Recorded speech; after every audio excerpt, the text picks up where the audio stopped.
Me and three of my friends, Nate, Jordan and Lex, went camping last summer. We wanted to get away from phones, jobs, all the noise. So we picked this off-grid spot Nate's uncle told us about, deep in the woods, not on any campground map.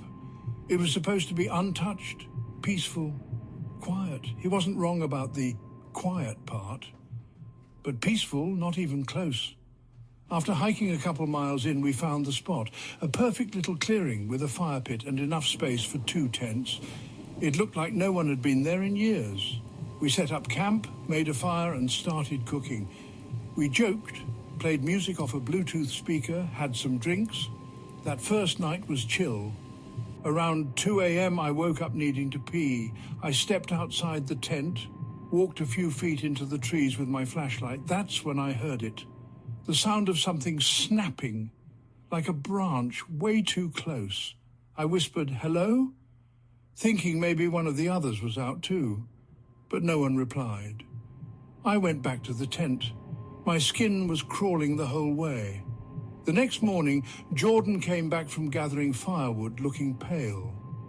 He said he saw something just past the ridge, a large tarp, kind of hidden under branches and brush. We thought maybe someone else was camping there, but there were no cars, no signs of people, no trail leading to it. Curiosity got the best of us. We decided to check it out. We approached the tarp slowly. There were ropes holding it down, almost like someone didn't want it blowing open. Lex pulled one side up. Inside weren't bodies or weapons or anything like that. It was gear. Tents, cans, backpacks, like someone had been living out there for a long time. But the creepy part, there were photos, printed photos, taped to the inside of the tarp wall, all of people, some camping, some hiking, one of a guy sitting by a fire, taken from behind a tree. It looked like they didn't know they were being watched. Suddenly, Nate whispered, "Guys." We turned around. Way up the hill, just at the tree line, there was a figure, standing still, watching us. No face visible, no movement, just standing. We bolted. Didn't speak, didn't stop. We just grabbed what we could and ran straight back to the car. We didn't talk much during the drive back. Everyone was quiet. When we got back to town, we did some digging. There were no reports of missing people, no crimes, nothing. But a few Reddit threads mentioned people finding strange camps in those woods. Some said it felt like they were being watched too. We still don't know who was up there or why they had those photos. But we agreed we're never camping that far off trail again. Last fall, I went on a weekend camping trip with my cousin Eric. We were trying to reconnect. Life had gotten busy and we hadn't hung out in over a year. We found this tiny campground online. Not on Google Maps, just a little blog post with GPS coordinates and a note that said, "Untouched nature, no crowds." It sounded perfect. We wanted peace, no service, no noise, just us, beers and the woods. So we packed up and drove 4 hours out.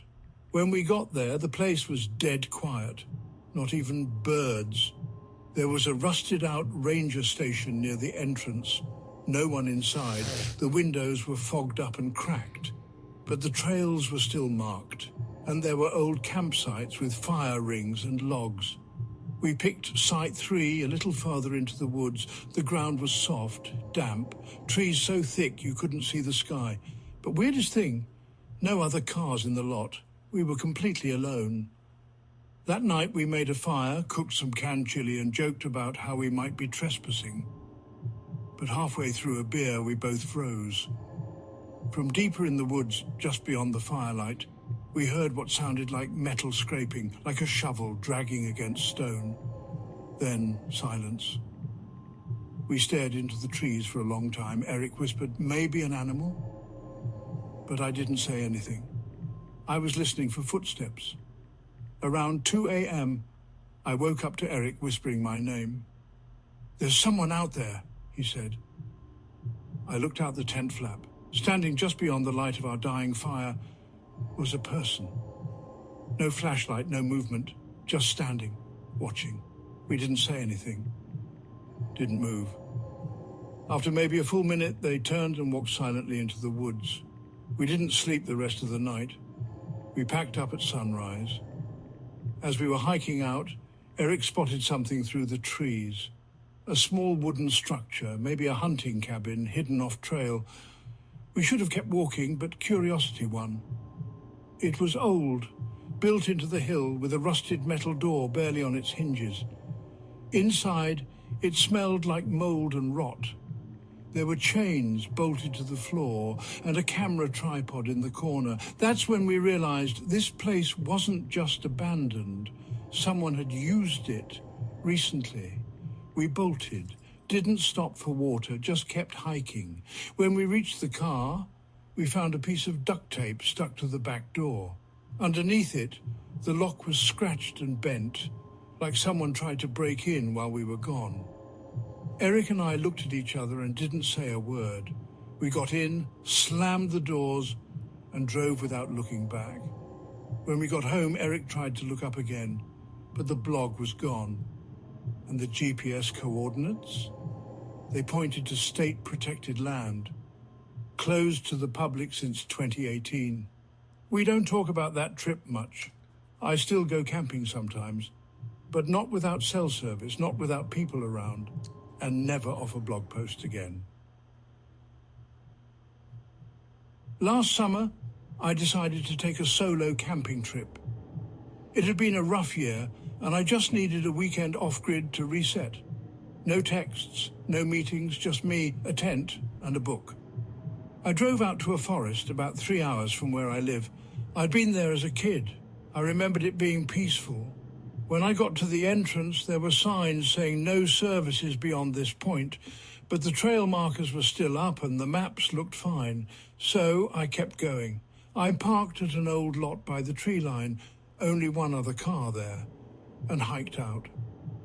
After an hour or so of hiking, I set up camp at a quiet little clearing, soft pine ground, close to a creek. I made a small fire, had a sandwich, and read a couple chapters of my book.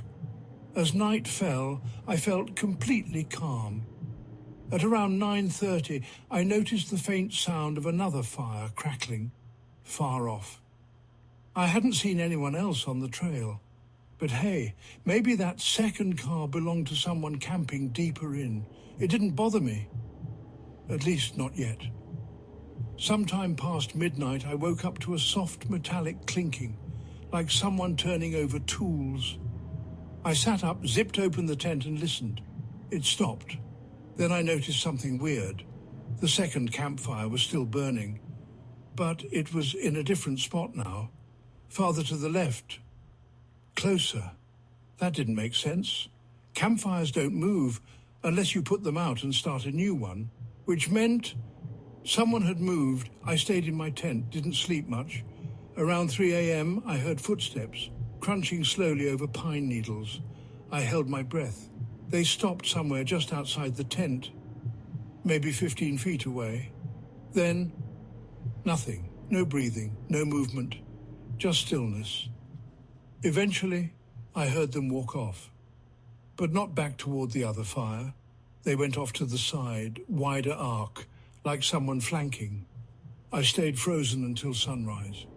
At dawn, I packed up in under 10 minutes. I hiked out, heart racing. When I got back to the trailhead, I saw something that stopped me cold. The second car was still there, same spot. But there was a layer of pine needles on the windshield, and a ticket under the wiper. It was dated 2 weeks ago. The ranger had written, abandoned, towed, if not moved by 6/5. It was now June 12th, which means that car hadn't been used. So whoever was out there with me, they didn't drive. I filed a report with the park rangers. They didn't say much, just told me people illegally squat out there sometimes. But I keep thinking about that fire, how it moved, how it got closer, and how I never heard it go out. I still go hiking, but I don't camp alone anymore.